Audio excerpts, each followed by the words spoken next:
Merhaba, Naku İplikleri YouTube kanalına hoş geldiniz. Bugün sizlerle özellikle yaz örgülerine yakışacak çok güzel bir örgü modeli paylaşacağım. İki farklı kaliteyle denedim. İkisi de gerçekten çok güzel oldu. Bir tanesi kaliko, daha çok böyle baharlık geçişlerde kullanabileceğimiz bir model oldu.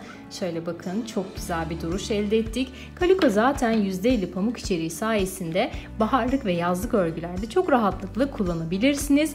Diğerinde bir tık daha ince, yumuşak bir ip olan Cotonella ile denedim. Rengine zaten diyecek yok. O da gerçekten çok güzel, şahane oldu. Şimdi ben modeli sizlere detaylı olarak anlatacağım ama ondan önce bu güzel modelle örmemi istediğiniz projeler olursa lütfen yorum kısmına eklemeyi unutmayın.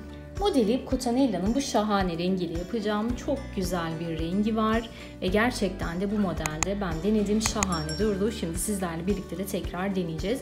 Zaten yumuşacık bir ip, yaz aylarında ve bahar aylarında rahatlıkla kullanabilirsiniz. Hemen modelimizin yapımına geçebiliriz. İlmek atarak başlıyorum. Ondan önce şişimden de bahsetmek istiyorum. 3,5 numaralı şişim var. İpime uygun olarak seçtim. İlmeklerimizi 2 ve 2'nin katları şeklinde atıyoruz. Bu şekilde tam olarak modelimiz oturacaktır. Eğer 3 ve 3'ün katları yaparsanız modelde kenarlarda sıkıntı yaşayabilirsiniz. Bu şekilde ilmeklerimi esnek bir şekilde atıyorum. Modelimiz file model olduğu için kasmaması gerekiyor. O yüzden de böyle esnek, güzel, aynı oranda ilmeklerimi atıyorum.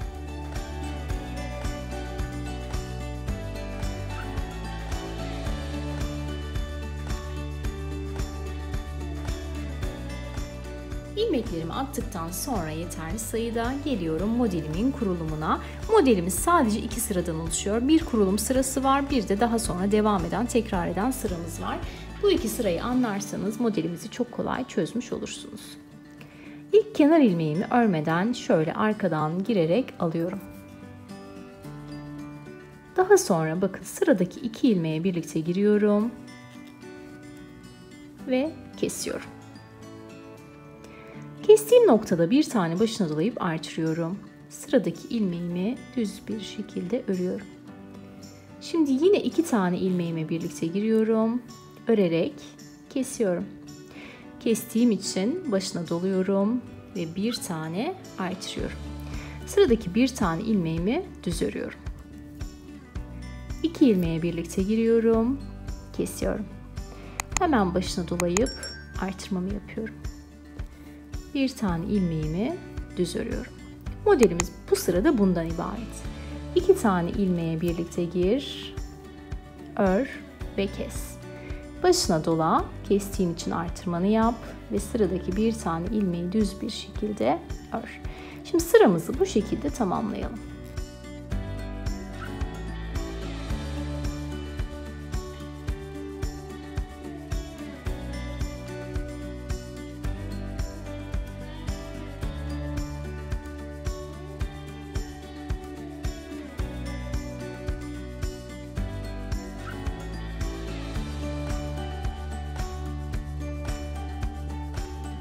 Ve birinci sıramı bitirmiş bulunmaktayım.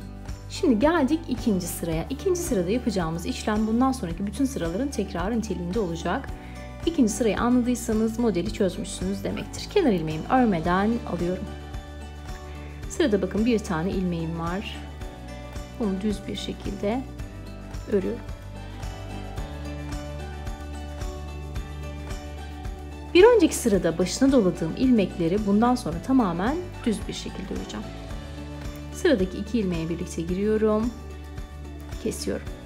Kestiğim noktada tekrar artırıyorum. Bir önceki sırada başına doladığım ilmeği düz olarak örüyorum. Böyle 2 tane yan yana örülmüş ilmeği birlikte girerek kesiyorum. Kestiğim noktada hemen dolayarak artırıyorum. Bu artırma yaptığım daha önceki sıradaki ilmeği düz bir şekilde örüyorum. 2 ilmeği birlikte ördüm, başına doladım, artırma yaptığım ilmeği düz bir şekilde ördüm. Modelimiz bundan sonra bundan ibaret. 2 ilmeğe gir, artırmanı yap ve bu ilmeği düz bir şekilde ör. 2 ilmeğe gir, kes, başına dola. Bu artırma yaptığın ilmeği de düz bir şekilde ör. Bu sıralamayı unutmamak kaydıyla modelimiz bundan ibaret.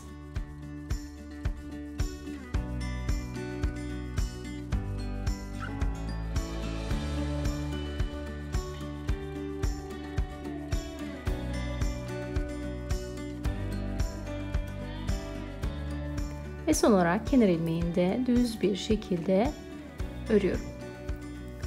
Evet, ikinci sıramızda tamamlamış olduk. Modelimiz kendini göstermeye başladı. Bundan sonraki bütün sıralar tekrar niteliğinde olacak. Evet, modelimi belli bir aşamaya kadar getirdim. Daha net anlaşılsın diye. Bakar mısınız, ördükçe model kendini gösterdi ve çok şık bir görüntüye kavuştuk. O kadar güzel bir model ki önde de arkada da aynı işlemi uyguluyoruz. Hiçbir şekilde kafa karışıklığı olmuyor. Şöyle belli bir aşamaya gelmiş model üzerinden de birkaç sıra göstermek istiyorum. Bakın, şu kısımlar kesme yaptığımız kısımlar. Bu kısımlar artırma yaptığımız kısımlar. Bundan sonra modelin karışma ihtimali kesinlikle yok. Kenar ilmeğimi örmeden aldım. Bakın, hep aynı yöne aldığım için böyle güzel bir görüntüye kavuştu. Evet, sıradaki 2 ilmeğimi bakın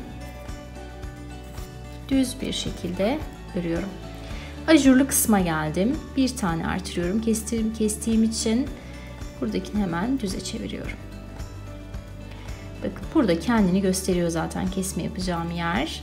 Bu ikisini birlikte örerek kesiyorum.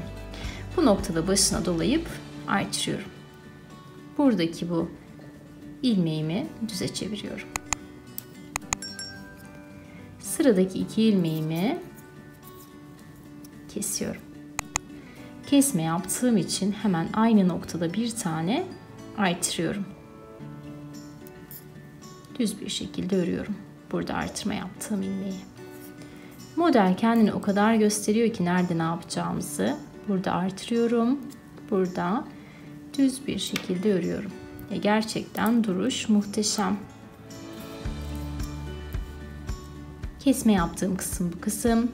Hemen dibinde artırıyorum. Ortadaki ilmeği düz bir şekilde örüyorum. Kesme yapıyorum. Artırıyorum. Ortadakini düz bir şekilde örüyorum. Kesme yapıyorum. Artırıyorum. Ortadakini düz bir şekilde örüyorum.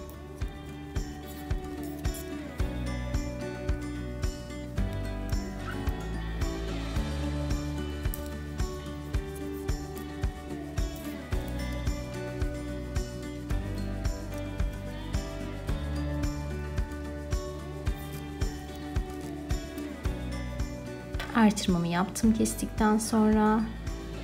Buradakini düz bir şekilde örüyorum ve son kalan 2 ilmeğimi de bakın düz bir şekilde örüyorum.